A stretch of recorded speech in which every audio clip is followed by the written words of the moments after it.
Hello fellow tea lovers, welcome to the Thés Lac Rose channel. I am Dalania Kate, founder of Thés Lac Rose, the couture tea. First of all, Happy New Year to everyone. I'm so sorry we were away for such a long time, but we had a lot of very exciting things to prepare for this new year, so that's why we've been quite absent on social media and on our YouTube page, but we are back and we are aiming at least one video a week. So this week we're going to talk about something that's quite special. We won't be doing the usual actualities, where we talk about all the tea news in the world. No, we won't do that today. Today we're going to talk about a tea experience. So tonight, actually, this evening, I attended a tea workshop by Bird and Blend Tea. So I know it's quite unusual to promote another tea brand on a tea channel, on a tea brand channel, but it's not really a promotion. It's more about sharing my experience from this workshop, even if it was from another tea brand. Every tea brand is different and has its own identity and has its own teas, and I think it's very important to know what's going on in the tea industry, on the tea market, and always keeping an eye on your competitors. Although I do not believe Thés Lac Rose has competitors, we are very unique, not only in our positioning, but also in what we offer. So I don't really consider them as competitors. We do teas, but it's just like, think about tea like you would think about wine, right? Wine, okay, it comes from grapes, all right, but wine A doesn't equal wine B. Wine brand A doesn't equal wine brand B. It all depends. It depends on so many things. There are so many types of wines, so many, how do you call the wine people? Anyway, like so many harvests and so etc. So you know what I mean? So I went to this great workshop. It's a tea blending workshop and it lasts for about 2 hours, if not more. So that's pretty intense and that's a lot of teas that you try. So yeah, that's why I'm like super energetic, but at the same time I'm tired, so the words are not coming through. The English is gone. So sorry if I'm rambling even more than usual. I'll try to make myself clear. So yes, tea blending workshop by the Bird and Blend brand. It's a UK brand, by the way. I know that they have a presence, a global presence, although it might not be as huge as here in the UK. And they have one particular store in London that's in Angel. They have others, I think, in London, but one is in Angel, and that's where the tea blending workshop took place. I believe their workshops are every Friday, and you have to sign up on their website, and you have to be quite quick actually, because the places are limited and they go quite fast. Like I think it's only 9 or 10 per workshop. This one we were 9. It was 9 of us. Oh my gosh, I forgot to look in the camera. Should I just restart everything? Okay, no, I'll just remember to look here, right here. Okay, sorry guys. I think the cost was about, it was a bit less than £40. So it was more than £30 and less than 40. Okay, so you go in the store. They close the store to the public. It's just 10 of you. The first thing they start by doing is giving you a little introduction about the several types of teas. So you have a few teas that are laid out on the table. You have a white tea, several green teas, several black teas, and you have herbals, and you need to guess which one is which. And you go from there. Basically, you work in small groups and you work from there. And then as you guess which tea is what kind, there's this lovely person that goes in a little more detail about what makes it a black or green or white tea, and how it's done and what's the process behind it, etc. So that's for the first part. Then there's a second part where you taste several types of teas, right? And then the third part is where you go and make your own blends based on the tea tasting part and the tea explaining discovery part. And then the last part is where you have a special kind of workshop around matcha, you know. So maybe this changes, maybe sometimes they make it about another green tea or black tea or whatever, but this time it was about matcha. So I will recap everything, I will sum up because it was not very clear. Discovery, tasting, blending, so you make your own blends, and then the fourth and last part was about matcha. So the first part, I would say it was pretty interesting. I didn't really learn anything that I didn't already know, but I think for anyone who's a bit curious about tea, it's a nice introduction to it, you know. It's not too technical or too boring. It's really, a nice introduction on it. Then obviously I wish it went into a little more depth than, hey, tea comes from Camellia sinensis, all teas come from it, basically, blah blah blah, and black tea is a little more oxidized than the white tea. But you know, I wish it was a little more into depth than that.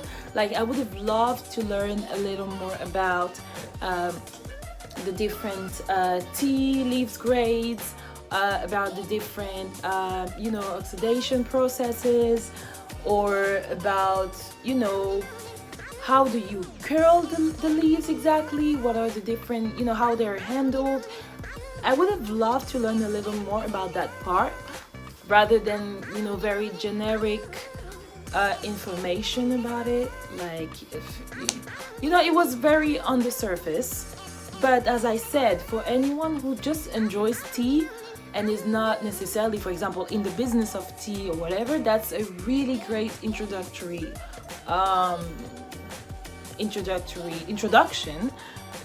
because I'm sure there are many people out there, and just myself not so long ago, that don't necessarily know that, you know, tea comes from Camellia sinensis and all this kind of stuff, or necessarily the differences between black, white, green teas.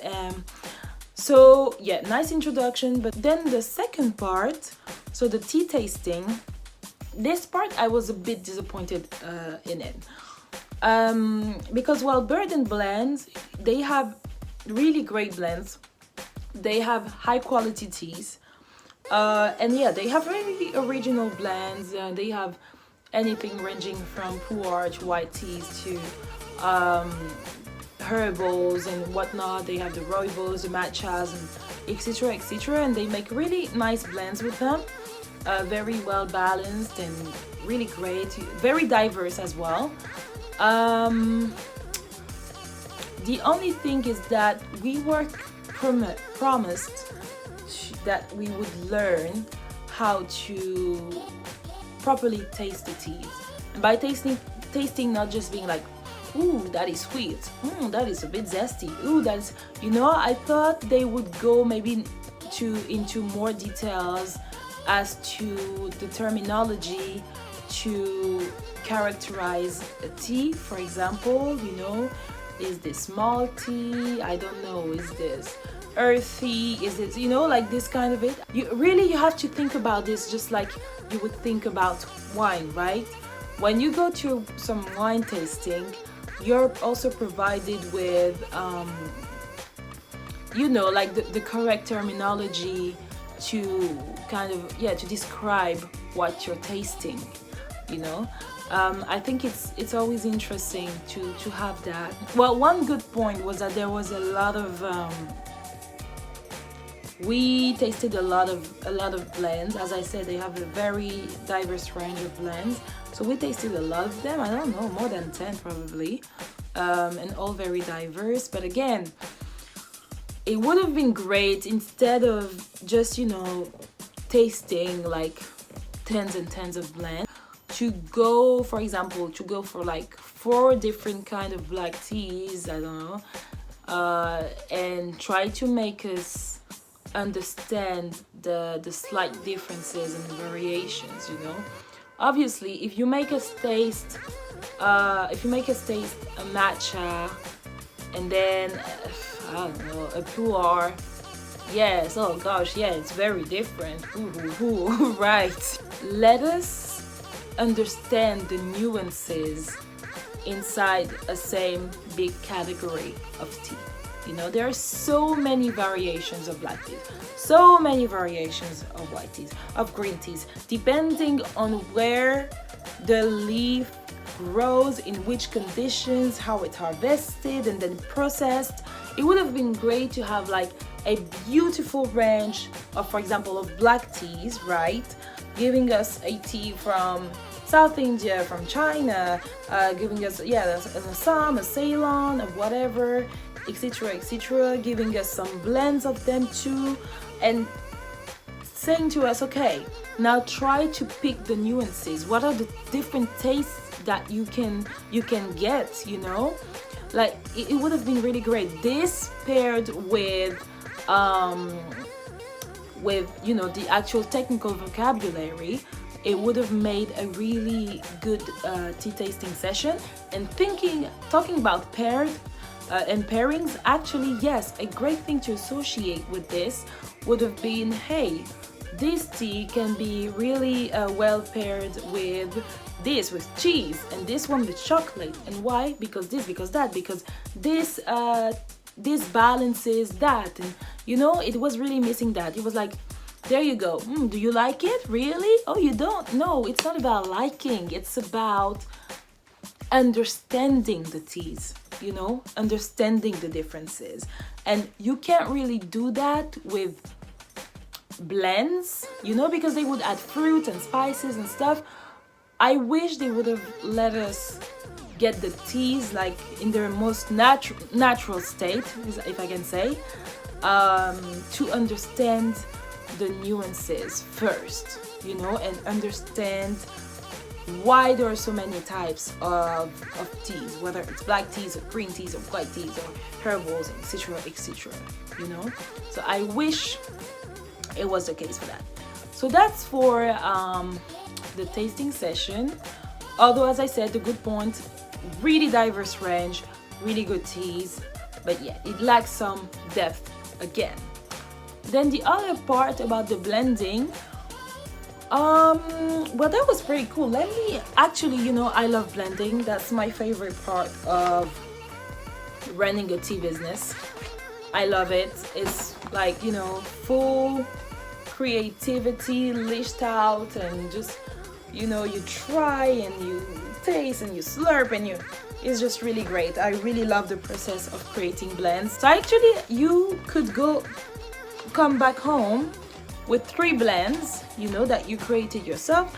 So they had base teas on one shelf, and then they had all the ingredients you could add to these base teas on another shelf. So as base teas, they had a CTC black tea. We have it curled with a curled leaf, you know. CTC black tea, then you had a whole leaf black tea, you had a green tea, you had a white tea, and you had some rooibos and some hibiscus as well. I think I'm forgetting one, but I'm pretty sure that's, and chamomile as well. Then in the ingredients you had pink peppercorn, cardamom. I'm trying to do the spices first. I'm going to put chili flakes. Then you had freeze-dried coconut, lemon, orange. I'm going to forget things. And coconut, yeah, just hit it. And other stuff, you know, other stuff that they could add.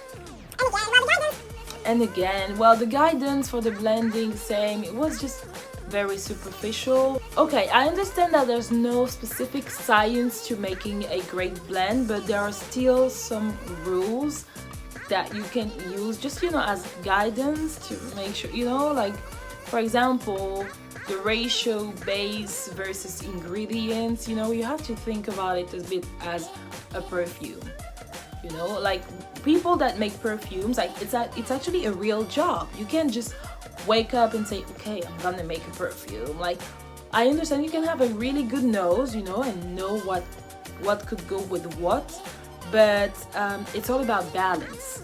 Even if you pick the things that have the most beautiful scent in them, if you don't balance the scents, it's not gonna come out the way you want it to come. And that's the same with tea. But when tea is not just the scent, right? Then there's also the taste that you have to take into account, because sometimes tea, it might smell a certain way, but then you have to think about how it's going to taste, you know. And it's actually, sometimes it can differ quite a lot actually, right? And you have to think what balances what and how, and the proportions are really important. So I wish they gave a little more guidance about this as well. There's the art, but there's science to the art as well, you know. There is, even if we like to think, oh no, it's just put a little bit of this and throw a little bit of that, and no, even if you don't have a specific ratio in mind, you need to at least, you know, like taste it 1,000 times, like try again. Okay, I'll put 2/3 of this and 1/3 of that. You need to try to balance it out, and we weren't given this option, you know. So it was like a bit like, yeah, you'll be fine. I'm really picking on it's not really negative stuff, it's more like things that were missing, because I think it's a really good workshop, a really good introduction to teas, but there were some things that were a bit frustrating, because it's like, this could have been so great had you done this and that, you know. But of course I had a great time there. Bird and Blend, they do a great job, and as I said, their teas are really good. So I have nothing to say about that. It's more like things that were lacking and that really pissed me off a little bit. But you also have to keep in mind that although it's a small group, we're not necessarily all as much into teas as, you know, certain of us in the group, and you have to keep it light and joyful. But you know, as a tea passionate, there was some things that were a bit like irking, you know, like but so yeah. So where was I with it? But yeah, it was great. So you got to go back home with 3 blends that you made yourself. So these are 2 of them. Wait, I'm looking for the other one. Here it is.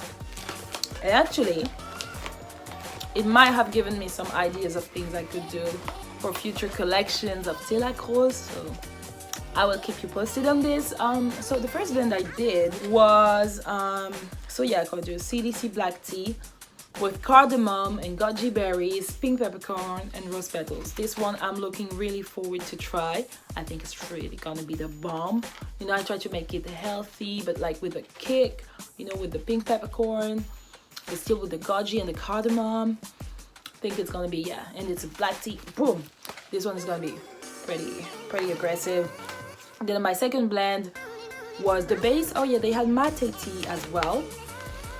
So mate tea, that's one thing I liked. I had been quickly introduced to mate tea before, but I've never had the chance to, because it originates from South America, and I never experienced, I never had the mate tea experience there in South America. Apparently it's served in a typical gourd. I think that's the word I think that's what they said. If you ever tried this tea before, please let me know in the comment section. I want to know everything about it, everything, where it's from, etc, etc, please, okay, in the comment section below. It's very citrusy and zesty from what I could smell. I didn't have a chance to taste it, but it's very yeah, it reminded me a little bit of, I don't know, I felt like it had some notes of thyme, you know, but yeah. So, and apparently it's very good for the health, and it's very energizing, and yeah, it's very energizing. Apparently, from what I understand, in South America they let the leaves steep in the gourd during the entire day, and they drink it through a straw to leave the leaves in, and then by the end of the day the brew, it's really strong, so they're like, woo, full energy and everything. Please, anyone who knows something about this mate tea, I need to know more about it. So that's for that. Oh my gosh, I'm so thirsty. I'm really thirsty. Should I drink and cut this video right now? No, we're gonna go through it. No, we're not. I'm really thirsty. Hold on. So one really good thing about this workshop was that you had free drinks during the entire 2 hours. They had like so many tea lattes, tea cocktails, everything. It was they have an excellent tea menu. So I had this one, this black matcha. What else did I did? I had another one of their blends as a latte as well, and this one I don't remember what it was. I will check, but it was it was amazing. I actually purchased it. Well, let me see. It's time to tell. I actually purchased it because it was so good. You know, I'm not a hater. When a tea brand does something good, you have to give them a shout out, you know? Oh, there it is. So it is white tea with coconut, cinnamon, jasmine blossom. And it's called Juvet Day. I have to give them a shout out. It is a really good tea. The matcha thing. Well, you know, I've always been a bit curious about matcha because there's this entire thing around it. It's very popular. I've always been kind of this distance with matcha because I feel like it's an entire savoir-faire that goes, you know, around it, and you have to have the whisk, you know, the wood whisk and the balls and the, well, actually there are proper matcha ceremonies and stuff, you know. It's serious, you know. It's not just the little tea you sip, you know. Like, there are actual matcha ceremonies, so it's a ritual. It's a whole thing about discipline and whatnot. So, you know, I've always been a bit like, you know, I don't know if I want to step into matcha. I don't know if I'm qualified for that. Let me look at it from a distance. So I tend to kind of step away and be like, you know what, I need to educate myself more before, for example, we get a Thés Lac Rose collection with one of these teas in them. That's why we don't have any matcha to this day. If we don't know how to do it, we don't do it. That's it. If it's not excellent, then it's not coming out, you know. So yeah, so actually I think that part was the most educational one. We learned a little bit about the matcha ceremony, how to use the whisk and how to actually prepare matcha, which was very helpful, because it looks very like scary and stuff, you know. Like, you have to have professional tools to do it. So that was actually, it's not actually that intimidating. Once you know the moves and stuff, it's not that bad, you know.